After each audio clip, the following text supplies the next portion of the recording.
महाराष्ट्र के उप मुख्यमंत्री अजीत पवार के एक विमान हादसे में निधन के बाद महाराष्ट्र ही नहीं बल्कि पूरे देश भर में शोक की लहर दौड़ गई है। राजनीतिक मतभेदों के बावजूद पवार परिवार इस दुख की घड़ी में एकजुट नजर आया। जब शरद पवार और सुप्रिया सुले घटनास्थल पर पहुंचे तो वहां मौजूद समर्थक भावुक हो गए। सुप्रिया सुले भी खुद को संभाल नहीं पाई और अजीत पवार की पत्नी सुनेत्रा पवार के गले लगकर रोती नजर आई। इस दुख की घड़ी में मुख्यमंत्री देवेंद्र फडणवीस और उप मुख्यमंत्री एकनाथ शिंदे भी अमरावती पहुंचे और परिवार से मुलाकात कर उन्हें सांत्वना दी। इस मुलाकात का वीडियो भी सामने आया है। इस बीच इस हादसे को लेकर देश भर के कई नेताओं ने गहरा दुख जताया है और विमान हादसे की निष्पक्ष जांच की मांग भी की जा रही है। बताया जा रहा है कि वो पुणे में होने वाले एक कार्यक्रम के लिए जा रहे थे, तभी ये हादसा हुआ है। ये तो तस्वीरें थी राजनीतिक मुलाकात की। अब जो तस्वीरें आपको दिखाएंगे वो वाकई भावुक कर देने वाली है। डिप्टी सीएम अजीत पवार को अंतिम विदाई देने के लिए बारामती में जन सैलाब उमड़ पड़ा।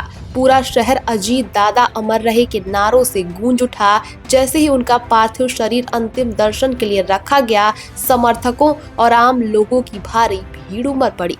लोग अपने प्रिय नेता की एक झलक पाने के लिए घंटों तक इंतजार करते नजर आए। हालात ऐसे थे कि प्रशासन को भीड़ को नियंत्रित करने के लिए काफी मशक्कत करनी पड़ी। राजनीति से लेकर सामाजिक क्षेत्र की तमाम बड़ी हस्तियां उन्हें नम आंखों से श्रद्धांजलि देने पहुंची। समर्थकों की आंखों में आंसू और चेहरों पर दर्द इस बात की गवाही दे रहा था कि अजीत पवार ने अपने विकास कार्यों और राजनीति के जरिए लोगों के दिलों में कितनी गहरी जगह बनाई है। अंतिम यात्रा के दौरान अजीत पवार अमर रहे और नेताजी जिंदाबाद के नारों से माहौल गूंज उठा। हर नारे में दर्द था और हर आवाज में एक ही सवाल, इतना अचानक सब कैसे हो गया।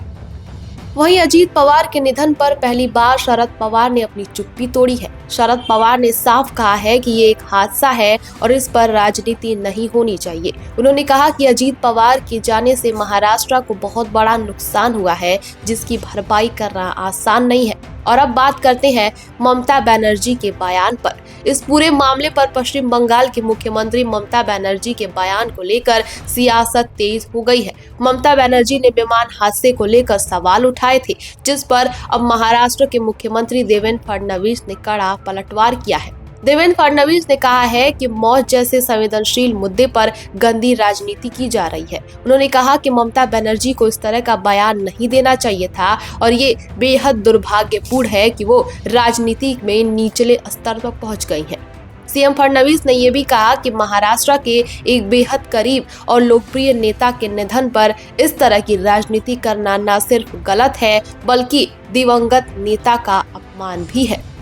अजीत पवार के अचानक निधन के बाद महाराष्ट्र की राजनीति में एक बड़ा खालीपन पैदा हो गया है। खास तौर पर एनसीपी के सामने अब नेतृत्व और भविष्य को लेकर कई बड़े सवाल खड़े हो गए हैं। 6 बार उप मुख्यमंत्री रहे अजीत पवार का एक सपना अधूरा रह गया, मुख्यमंत्री बनने का। अब सवाल ये है कि उनके जाने के बाद एनसीपी और महाराष्ट्र की राजनीति की दिशा क्या होगी।